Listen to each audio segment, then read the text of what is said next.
over 1,800 years, the world's elite have guarded a terrible secret. Hidden within the philosophical writings of Marcus Aurelius, Seneca, and Epictetus lies the most sophisticated manual of psychological manipulation ever created. These weren't just philosophers, they were masters of dark psychology who understood the human mind centuries before modern psychology existed.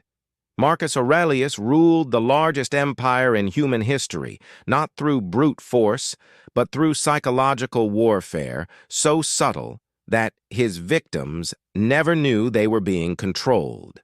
His personal journal, known today as Meditations, wasn't meant for public consumption. It was his private training manual for mind control, emotional manipulation, and strategic psychological dominance.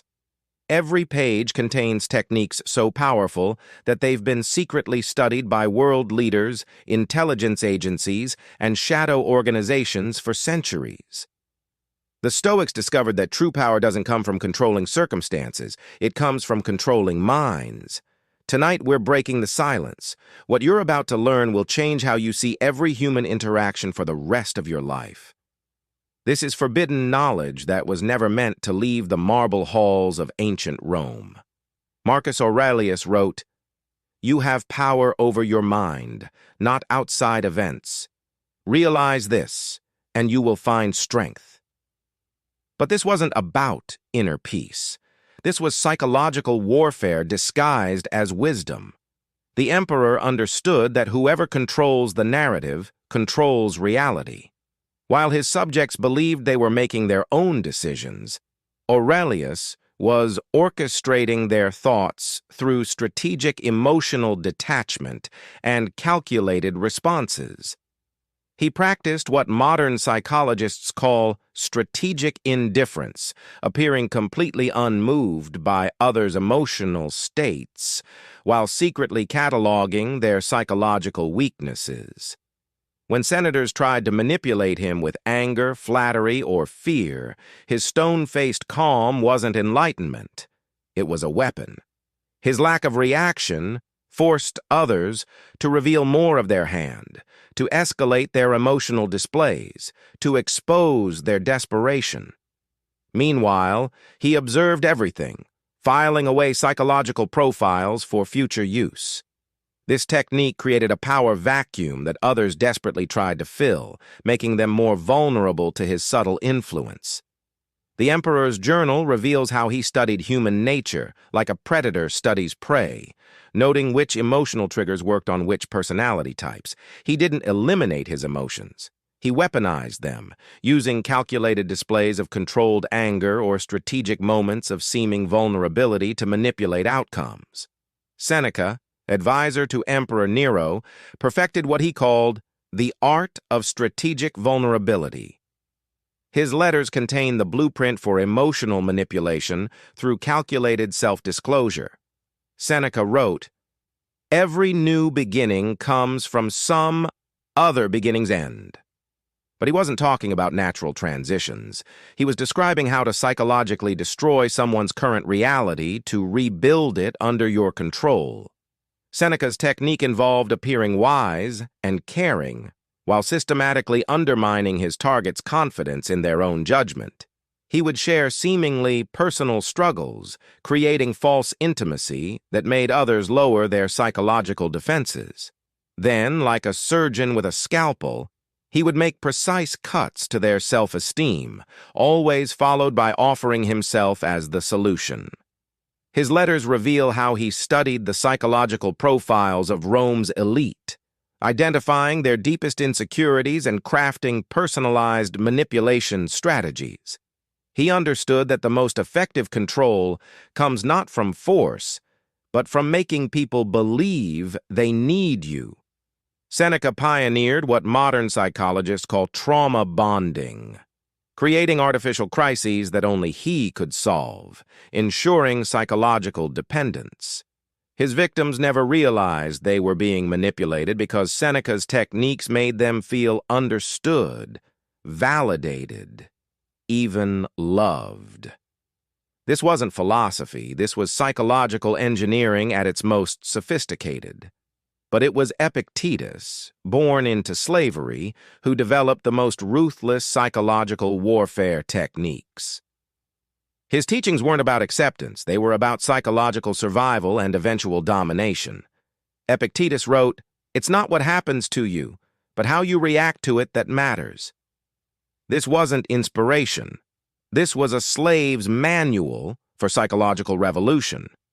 Having experienced the ultimate powerlessness, Epictetus discovered that the mind was the only territory that couldn't be conquered by force. He developed techniques for psychological invisibility, emotional camouflage, and strategic submission that allowed him to study his oppressors while appearing completely harmless. His philosophy of focusing only on what you can control was actually a method for identifying and exploiting the psychological weaknesses of those in power. Epictetus taught his students to become psychological ghosts, present but unreadable, responsive but unreachable. He understood that true freedom came not from external liberation, but from becoming psychologically untouchable. His techniques for emotional detachment weren't about inner peace, they were about psychological warfare. By appearing to accept everything while internally maintaining complete autonomy, he could observe human behavior without emotional interference, cataloging the patterns and weaknesses that he would later teach others to exploit. This was the birth of what intelligence agencies now call gray man psychology, the art of psychological invisibility. The Stoics discovered that silence is the most powerful weapon in psychological warfare. They called it the void strategy, creating psychological vacuums that others compulsively try to fill, revealing their deepest fears, desires, and weaknesses in the process. Marcus Aurelius mastered this technique during diplomatic negotiations, using calculated silence to make foreign leaders increasingly uncomfortable until they revealed their true positions. Modern interrogators still use this Stoic technique because it's psychologically irresistible. Humans cannot tolerate extended silence without attempting to fill it. The Stoics understood that whoever speaks first in a psychological standoff has already lost. But their silence wasn't passive. It was aggressively strategic. They would use micro-expressions, barely perceptible body language, and calculated timing to guide conversations without saying a word. This technique created the illusion that others were making their own decisions while actually being psychologically herded toward predetermined outcomes. Seneca's letters describe how he would remain silent during crucial moments, forcing others to negotiate against themselves, often accepting far worse terms than he would have initially offered. The psychological pressure of his silence made them desperate to fill the void with concessions. This wasn't meditation. This was psychological domination through strategic non-engagement. The Stoics had weaponized the very human need for validation and response. The most dangerous Stoic technique was emotional mirroring, the ability to become a psychological chameleon that reflects others' emotional states while maintaining complete internal control. This wasn't empathy. This was emotional espionage. The Stoics understood that people trust those who seem to share their emotional reality, so they developed techniques for mimicking emotional states without actually experiencing them.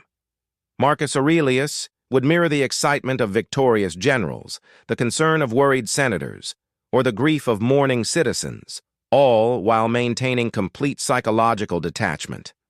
This technique allowed him to gather intelligence about people's true motivations while appearing completely aligned with their interests. Seneca perfected this into what he called the philosopher's mask, appearing to share someone's worldview just long enough to understand their psychological architecture. Once he had mapped their emotional patterns, he could predict and influence their behavior with surgical precision. The Stoics discovered that emotional mirroring creates a false sense of intimacy that makes people reveal information they would never share with someone they perceived as different from themselves. This technique is so powerful that modern cult leaders and political manipulators still use variations of it today. The Stoics weren't seeking emotional enlightenment. They were developing psychological camouflage that allowed them to move through human societies like invisible predators. The ultimate Stoic secret was psychological time manipulation, the ability to control the pace of emotional exchanges to maintain psychological advantage. They understood that whoever controls the timing of revelations, responses, and decisions controls the entire interaction. Marcus Aurelius would deliberately delay responses to create anxiety or provide immediate feedback to create dependence, depending on his strategic goals. This wasn't procrastination. This was temporal psychological warfare. Epictetus taught that by controlling your response timing, you force others to live in psychological uncertainty, making them more susceptible to influence when you finally engage. The Stoics discovered that humans have predictable psychological rhythms, and by disrupting these rhythms, you can create cognitive dissonance that makes people more compliant. Seneca's letters reveal how he would strategically accelerate or decelerate conversations to keep others psychologically off balance. When someone expected a quick response, he would create strategic delays that made them question their position. When they expected deliberation, he would respond instantly, creating pressure and forcing hasty decisions. This technique exploits the human need for psychological rhythm and predictability. By becoming temporarily unpredictable while appearing completely natural, the Stoics could manipulate the psychological state of anyone they encountered. This was the foundation of what modern psychological warfare experts call cognitive tempo manipulation, the art of controlling minds through the strategic manipulation of time and expectation.